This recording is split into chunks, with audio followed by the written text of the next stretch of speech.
One of the things I did when I ordered the new computer is I also ordered it with the SKIM module delete function. Well, it's basically, if you reflash the computer and turn off the SKIM feature, it's a factory setting. And as long as it doesn't detect the SKIM module, it won't try to use the SKIM module, and your computer will work without a SKIM module.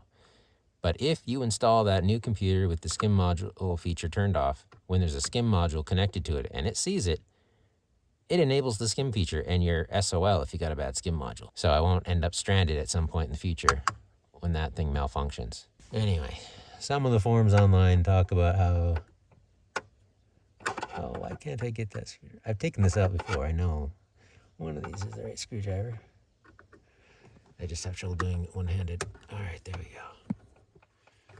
Anyway, some of the people online talk about how it's unsafe and it's customized the firmware, and I talked to All Computer Resources and I asked them about that, and they're like, nope, that's not true. It's just a feature we turn off. And make sure to have the SKIM module taken out, otherwise when the computer detects that feature, it'll turn it back on. So, anyway, you can just hold this out and wiggle that out some. It's got a little clip on the other side you have to kind of reach your finger around to get. See that up there. I have no idea if that's in shot or not.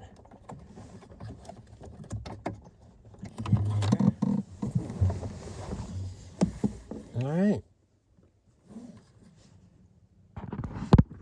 So there is probably not the offending part. To remove the water tank, screw here and screw here. And then underneath there's just a clip that it slips into. To remove the computer, you've got this bolt and this bolt. And then down under here you got a bolt back here. You also have a bunch of wires that are clipped on here. And these you got to push sideways. And then you have to get in there and get those off. Well, I can't really do it without two hands, but so you're gonna pop all, this is a locking mechanism, so you release that locking mechanism. And then there's another locking mechanism inside there. It will release, there we go. You see right there, you press on this and it should lift up over that tang. There's that there, there's that there. And then you've got the 3 computer connectors right here. And those are easier. I think those are easier. You just press and pull, and those will come right out. But I'm gonna need both hands to do that. All right, so there's also an electric connector for the engine coolant, and that plugs in right there.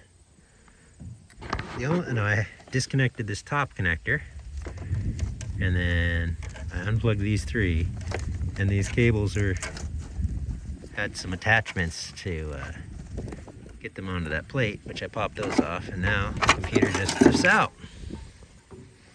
So there's the computer, the powertrain control module, and then I'll need to get I'm gonna have to go find myself a Torx.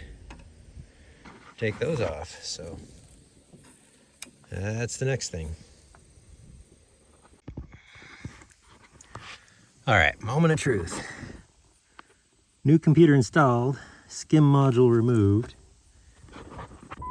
Gauges, I got gauges. That's fantastic. Let's see if we start and stay running.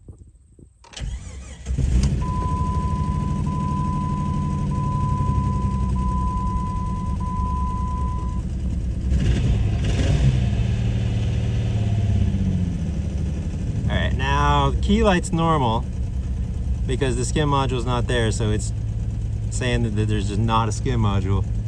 And I'm told to get rid of that. Just pop the light bulb out of the back, which I will, and that's pretty easy. To get rid of that light, it's just screw there, and 2 screws up there. I've slipped that out before. That slips out pretty easy. And that beeping is driver door open, coolant low. So it does sound like I might have a misfire or something, but since I've never heard this truck running, I don't know. I'll have to check it out, but I'm not getting a computer light. Anyway, so yeah, there we have it. Total time to replace the computer, about 30 minutes. Total time checking wires and everything else, about 2.5 days. Well, 1 full day and 2 half days. That includes towing it into the dealer to have them put their computer on it. But yeah, problem solved.